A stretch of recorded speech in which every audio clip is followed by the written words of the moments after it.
Cinética enzimática da invertase. Invertase é o nome da enzima. Lembra que eu falei que as enzimas terminavam em ase? O que a invertase faz? Eu vou explicar o nome. A invertase quebra a sacarose em glicose mais frutose. Lembra que a sacarose é um disacarídeo?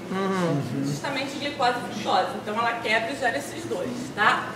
Por que invertase? Essa mistura de glicose mais frutose é muito usada comercialmente no preparo de doces em geral, biscoitos doces, balas, chicletes. E a gente lê lá no rótulo como açúcar invertido. Vocês já leram isso? Então, é isso aqui, açúcar invertido. Por que chama de açúcar invertido? Porque se a gente for medir a rotação ótica, lembra que a gente viu aquilo mais e menos? Levógeno e destrógeno? Sim. Que a gente aprendeu em carboidrato? A sacarose muda quando vira glicose mais frutose. Um é mais, outro é menos, entendeu? Por isso que chama açúcar invertido. E aí, por isso que botaram o nome de invertase na enzima, por causa do produto açúcar invertido. Lembra que eu falei para vocês que toda reação tem um pH ótimo, tem uma temperatura ótima, e a gente precisa saber disso para fazer reação em laboratório? Para invertase, o pH ótimo é 5. Então vocês vão ver que a gente vai usar um tampão de pH 5 para manter esse pH. A temperatura ótima é 37 graus. Lembra que eu falei que as enzimas trabalhavam em temperaturas amenas? E o tempo de reação é 15 minutos, né? Relativamente rapidinho, no caso aqui, porque a gente não está interessado tanto em formar, mas mais em monitorar. E aí a gente vai ver 3 coisas que vão influenciar na cinética da invertase, na velocidade da reação. Primeira coisa que a gente vai ver é a concentração do substrato. Vocês lembram como é que a concentração do substrato influencia? Mais substrato, maior velocidade. Depende. Aí chega no momento que o substrato estaciona. Até o, como é que é o platô? O substrato estaciona? Não, a velocidade estaciona porque... Estaciona, isso. Lembra do gráfico? Porque todos os sítios ativos já foram ocupados. Não, mulher, isso é decorê, Então, olha só. Aí chega o ponto que atinge a velocidade máxima, lembra? Então, a gente vai ver isso na prática. A gente vai estudar, fazer a mesma reação com várias concentrações de substrato, que é o item 1 do relatório, tem uma tabelinha. Aí vocês vão ver que a gente vai partir de uma solução de sacarose. Atenção quando vocês forem pegar lá, porque tem várias soluções diferentes que a gente vai usar, concentrações diferentes, pHs diferentes. Então leiam direitinho o rótulo para não pegar errado e não trocar se não der errado, tá? Quando forem pegar também, cuidado para não botar o becker em outro lugar, porque a turma passada que nos trocou deu tudo errado. Então, o que vai acontecer? A gente vai usar a mesma solução de sacarose, só que volumes diferentes para cada reação. Como o volume todo da reação é o mesmo para todas elas, vai acabar que vai dar concentrações diferentes de sacarose para cada um, tá? Nesse caso aqui, a sacarose é o substrato, certo? Então, a gente vai fazer diferentes concentrações de sacarose e ver o que acontece. Como é que a gente vai dosar o produto dessa reação para poder ver a velocidade? Lembra que velocidade é o produto sobre tempo? Como que a gente vai ver que a reação está acontecendo? Vocês veem alguma característica que diferencia a sacarose da glicose da frutose? Cor? Cor? Isso é matéria, mas eu não lembro. Mas Característico o quê? Organoléptico ou... Não, característica é alguma coisa que a gente possa ver em laboratório. Algum teste que vocês já fizeram. teste de cor. Não, tipo, um é de sacarídeo, Movimentação. densidade. Só no que ele quer, um é redutor e o outro é oxidante. Usaram o PLF e a limbeira para quê? Pra ver se é redutor ou se é Para ver se é oxidante. redutor. A sacarose é redutor, vocês lembram? Não. Mas a glicose e a frutose são. Então a gente vai usar um outro teste para açúcares redutores, sem ser o FELI. Esse outro teste é um teste com DNS. O que o DNS faz? É ácido de nitrosalicílico. Então o DNS reage com açúcar redutor. Ele é amarelo, na sua forma oxidada. Amarelo.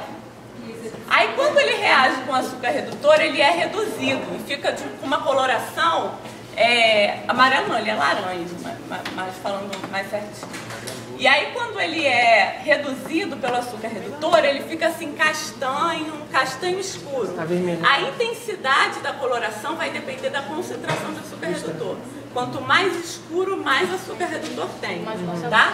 E ele vira outra molécula. Eu vou botar aqui DNS reduzido, mas vocês pesquisem na hora do relatório o nome certinho. Porque antes é ácido de nitrossalicílico. Tá no roteiro. Depois, está no roteiro. Depois ele vira uma outra molécula, um nome parecido, mas é outro. Então botei oxidado reduzido.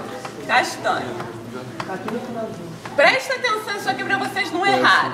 Essa reação aqui, que é 37 graus, vocês vão fazer aonde? No banho, que está mantendo a temperatura. Então, todas as reações da enzima no banho.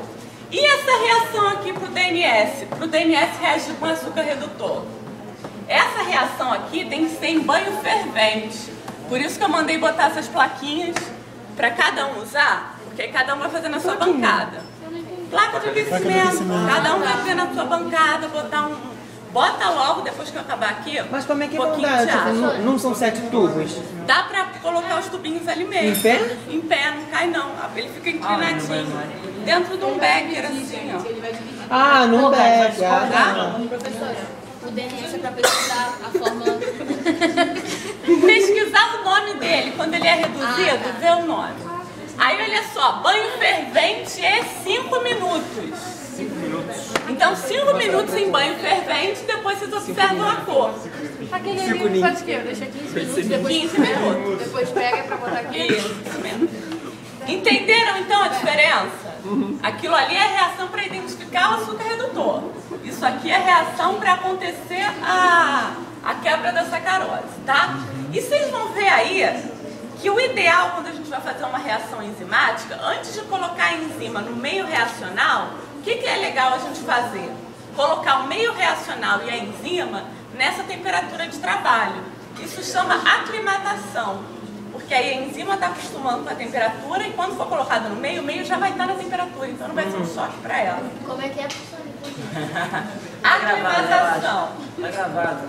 Não, mas deixa ele entender. Aclimatação, o que é isso? A gente coloca o meio reacional, que no caso é a sacarose, e o tubinho da enzima nessa temperatura de 37 graus antes de adicionar a enzima na sacarose.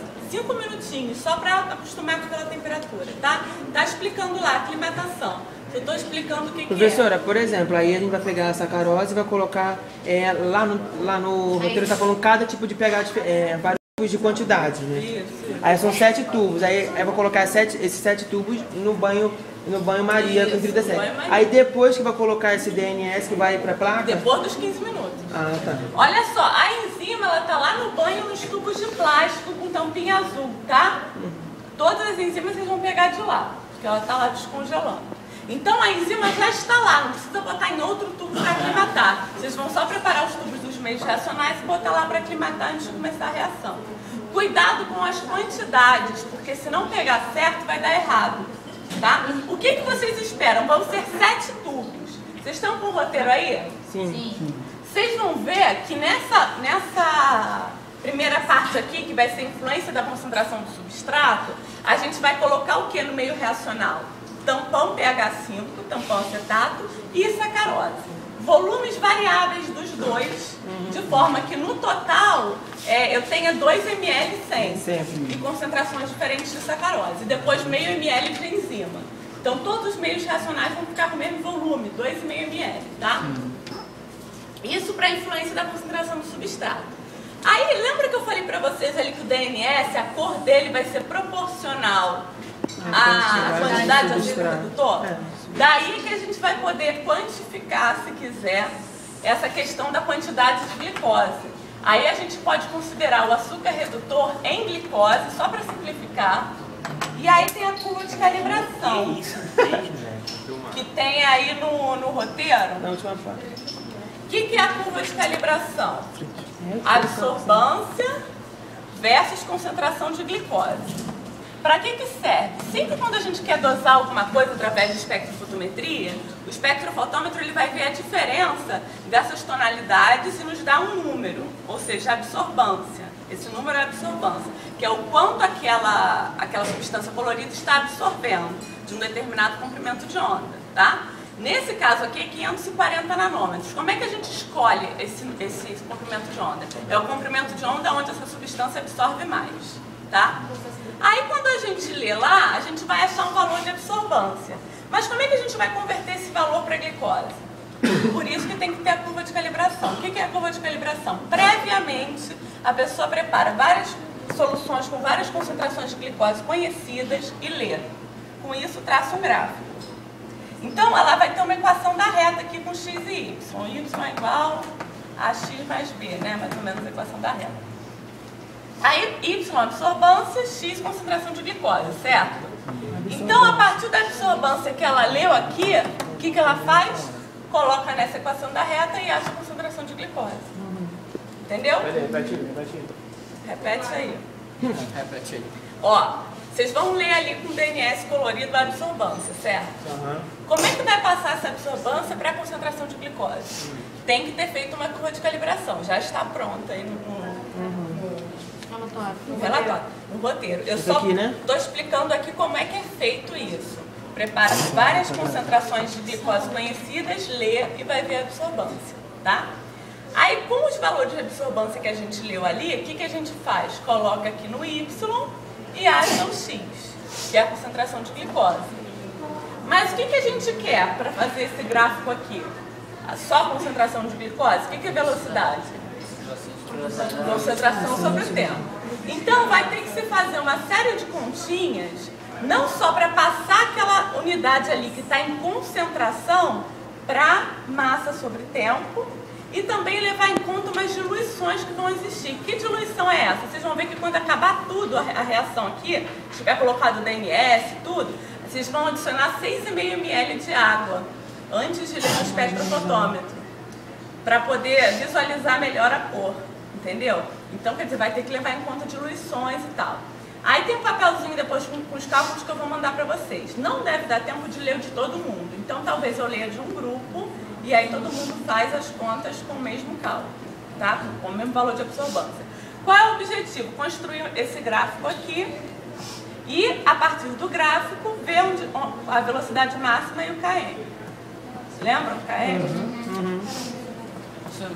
Aí, depois disso aqui, esse papel das continhas, eu tenho que explicar melhor para vocês. Eu vou mandar e tal. Amanhã vai ter aula extra mesmo da revisão? Então amanhã eu trago essa questão dos cálculos e explico, tá? Amanhã de tarde. Uma hora. Até que hora? Até as 10. Não. Até as 10 da casa, eu não me importo. Tá? Vai estar o dia da Então de 6 às 10 eu sei. Vou ver se eu consigo marcar. Olha só, entenderam então mais ou menos o que a gente vai fazer? Você não pode de manhã, não? Não, todo mundo falou que acha melhor de tarde. Olha só, gente, voltando aqui, ó. Isso aqui é pra... Isso aqui, tudo que eu expliquei aqui, ó, é para influência da concentração de substrato, certo? Só que a gente vai ver outros dois fatores que afetam a reação ali, que é pH e temperatura. Então a gente vai fazer essa reação, isso já é uma segunda etapa, tá? Porque essa prática é dividida em 3.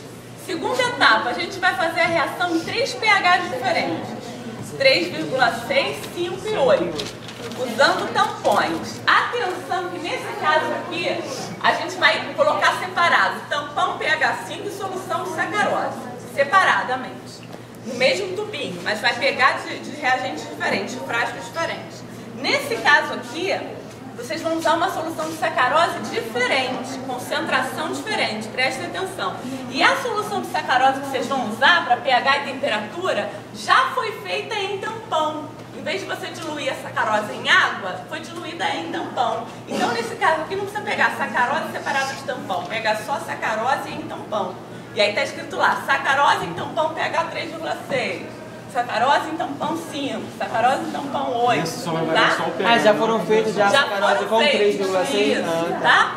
Tampão, esses dois tampão acetato e esse aqui fosfato. Então, atenção para ler nos rótulos para pegar certinho, tá?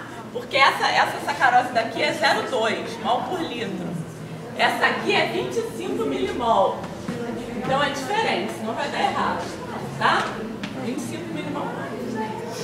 E temperatura? Agora atenção, nesse caso aqui, que a gente está variando o pH, a gente vai usar a mesma temperatura, que é a temperatura ótima dela, 37. Se a gente varia 2 parâmetros, a gente não vai saber quem está afetando. Então tem que fixar um e variar o outro. E no